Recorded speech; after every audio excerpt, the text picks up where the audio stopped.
All right, guys, it's that time. My final 2025 NFL mock draft. Done, I don't know, 13 or 14 of these. So, final one is here. Just round one. There are a couple trades, so stay tuned for that. Nothing crazy. I think I have 3 trades. So, let's go ahead and hop on in here. Tennessee GM Mike Borgonzi said on Wednesday that, or Tuesday, excuse me, that Cam Ward, or he didn't use Cam Ward's name, but that they're going to stay at number 1. So that means they're going to take Cam Ward. I think he's worth it in this draft specifically.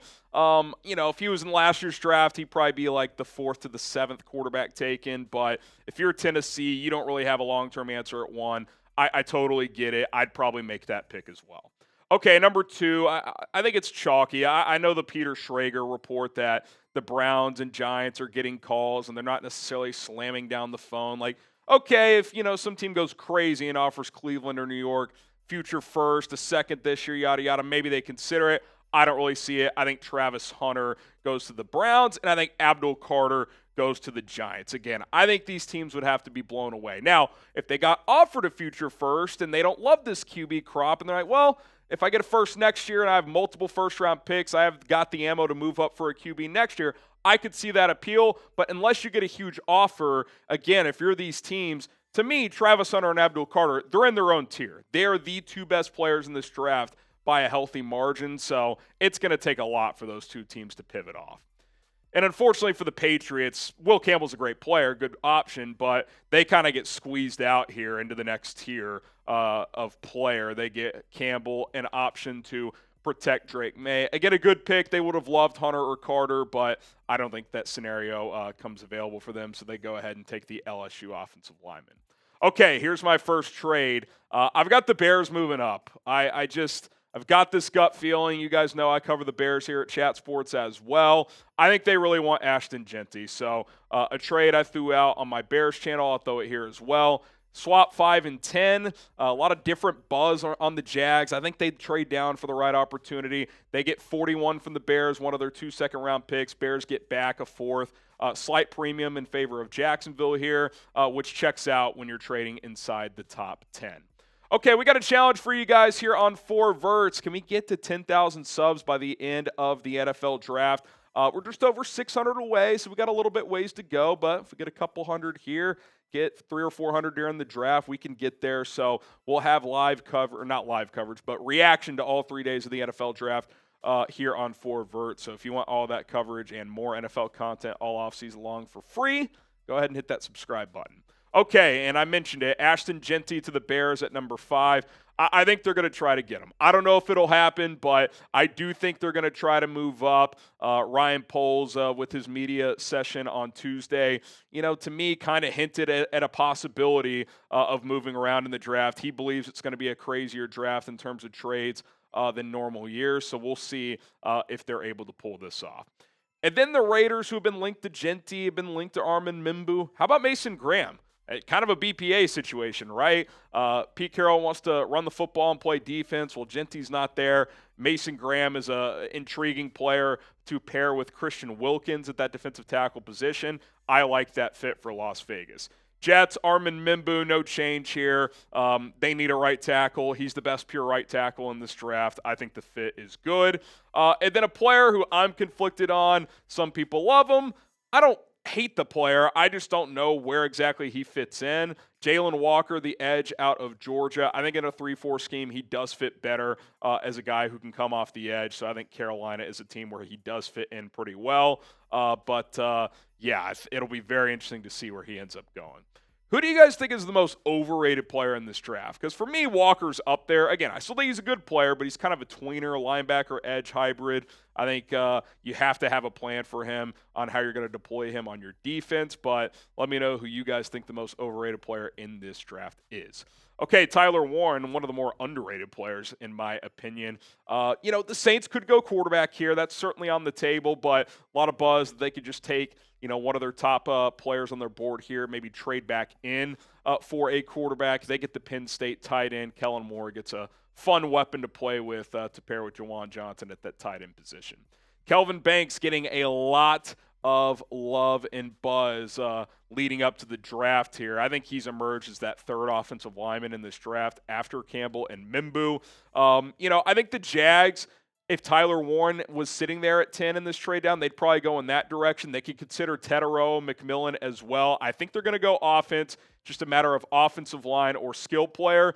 And with who's available, I think Banks and T-Mac are the two options to choose between. I leaned Banks for Jacksonville in this scenario, although I would probably take T-Mac. This is more my guess of what they'll do. Okay, Walter Nolan to the Niners. I think they got some interesting options here. You could go Mike Green. You could go Mykel Williams. You could take a Will Johnson or Jahdae Barron. They could use a DB, but they really need some defensive linemen that can make an impact. Walter Nolan, there are some whispers of character concerns, but if you're the Niners, you have a pretty strong culture. I would take the risk here. And then Tetero and McMillan to Dallas. This has been a pretty commonly mocked pick. They want to pair someone with CeeDee Lamb. I think T-Mac's the best receiver in this draft, if you're not counting Travis Hunter, who's obviously a player who plays both ways. I like the fit there in Dallas, another weapon for Dak Prescott. There's been a lot of Will Johnson Dolphins buzz, but I'm a little nervous about his, he's not doing the 40. There's a report of a knee issue that could affect him long term. Jahdae Barron, who's got shorter arms, so, some think that could pigeonhole him at nickel. Well, a lot of teams play nickel as their base defense nowadays. I go Barron to Miami over Will Johnson. Another pick I've done a lot of mock drafters have done. I tried to think of other options here, but I just think if Colston Loveland's on the board for the Colts, they've been so poor at that position. They have not had a 500-yard receiving tight end since 2018. That's almost 7 years now. So I think Loveland, who some people have as tight end 1 in this draft, is worth the top 15 pick, and the Colts get one here, a weapon for Anthony Richardson and Daniel Jones. Mike Green to the Falcons. Todd McShay reported that Atlanta at 15 and Cincinnati at 17 are two teams that are willing to look past some character concerns with a couple of these pass rushers. Stay tuned for Cincinnati coming up. But Mike Green, who I think is a top 10-ish player in this draft, does have the sexual assault allegations. If Atlanta feels comfortable with the research they've done on Green, they get a premier pass rusher here. Okay, Mykel Williams to Arizona at 16. He's had kind of a weird pre-draft period. He was coming off an ankle injury at Georgia, which he fought through last year. Didn't test as well as many thought, and I think some of that could be due to the ankle issue stemming back to last season. But he's only 20 years old. He's already an excellent run defender with upside as a pass rusher. Does he ever become a premium pass rusher? I'm not sure, but I think he's going to be a good player in this league for a long time. Okay, James Pierce Jr., I mentioned the Bengals as another team that could be willing to look past that. And listen, with the Trey Hendrickson issue, they probably need to go pass rusher here, especially if they can't work it out with Hendrickson. You never want to enter a draft having to kind of force a position, but from a talent standpoint, Pierce is worth the top 20 pick. It's just whether or not, does he love football enough? Can he fit in? Cincinnati's got a lot of vets in that locker room. I think it can work. He's a very talented player. Okay, Gray Zabel to the Seahawks. I think they'd love Kelvin Banks, but I don't think he's going to get there at this point. Zabel gives you center guard flexibility in the NFL. They need both of those positions, so depending on who else they draft, he either becomes their center or one of their starting guards. Okay, Jahad Campbell, the linebacker out of Bama, goes to the Buccaneers. This has been mocked a lot. Almost went Campbell to Cincinnati, but again, they take the swing on the pass rusher. Campbell gives Tampa some pass rush ability as well in sub packages. He can line up at edge, especially in a 3-4 scheme, which Todd Bowles runs, so I like the fit. Okay, Denver, Marion Hampton. This would be the dream scenario, right? Don't have to trade up. Get the second best running back in this draft. I think it's 50-50 if he gets to 20. Dallas could take him at 12. Cincinnati's been linked to running backs. A team could trade up in front of Denver. Maybe Pittsburgh at 21 would consider doing that. But they get their guy here at 20. And Bo Nix, who had a pretty good rookie year, now they get a complimentary running game going, which could really help this Sean Payton offense take off.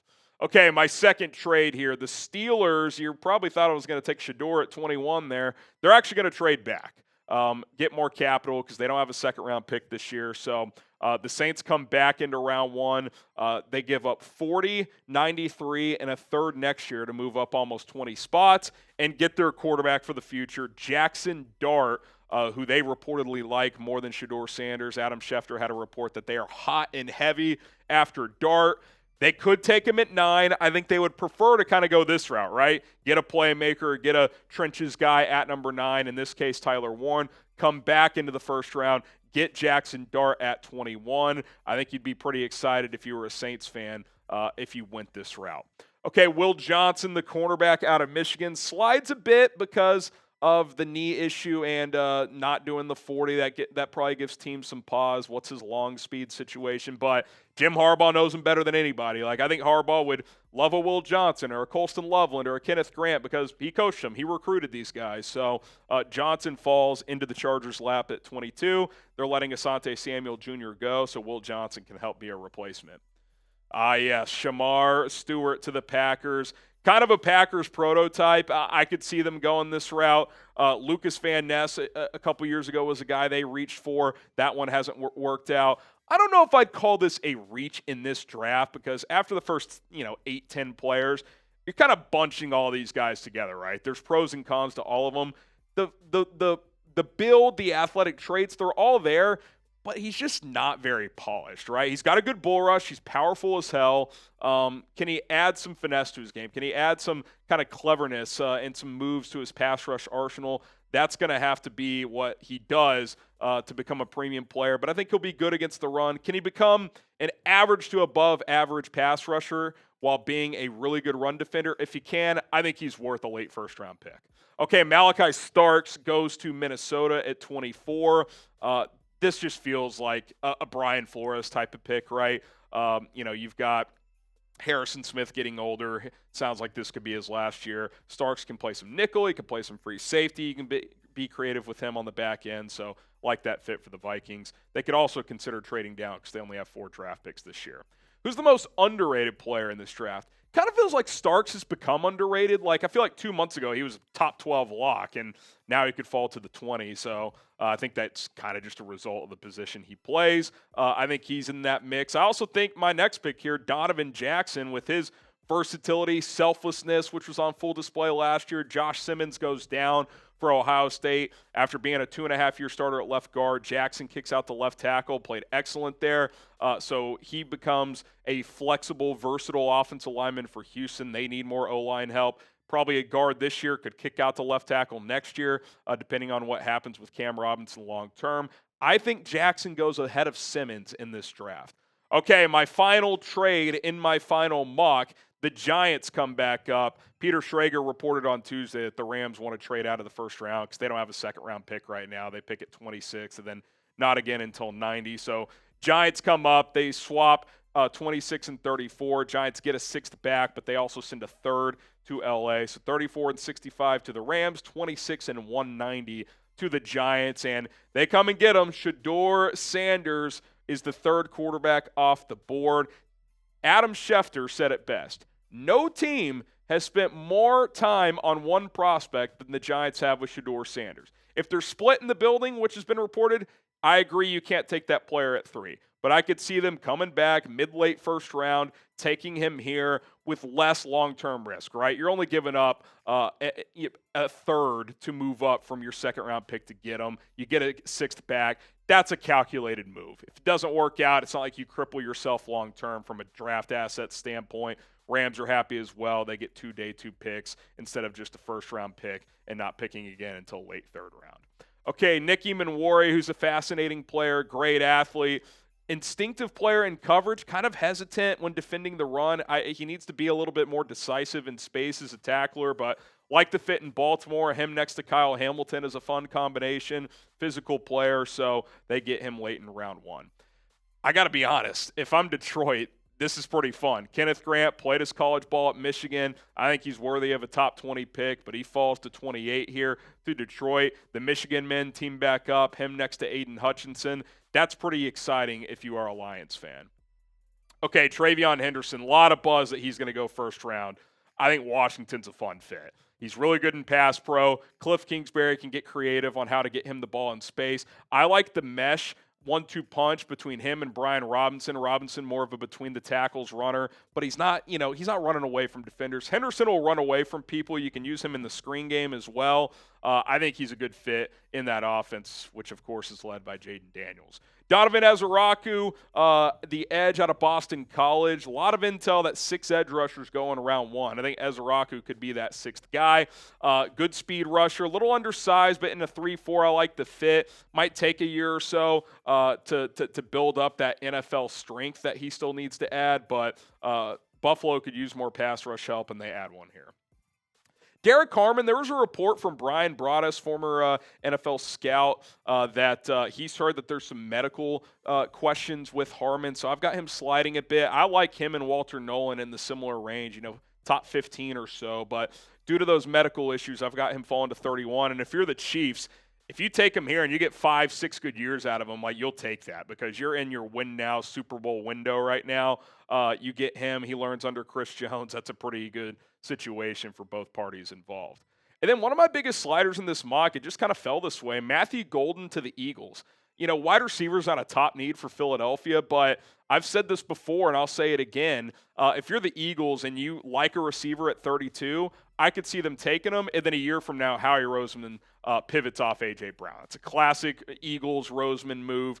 He's got 2 high-paid receivers right now. You take one this year. If he does well, boom, we'll trade A.J. Brown in 12 months, get a 2nd or 3rd round pick for him, and keep it moving. That's what you got to do when you're one of these win-now, high-priced teams. You got to know when to pivot off of guys. So if they add a player in round 1 or round 2 that can play at receiver, trade A.J. Brown next year, Devontae Smith, and Matthew Golden. That's your 1-2 punch moving forward.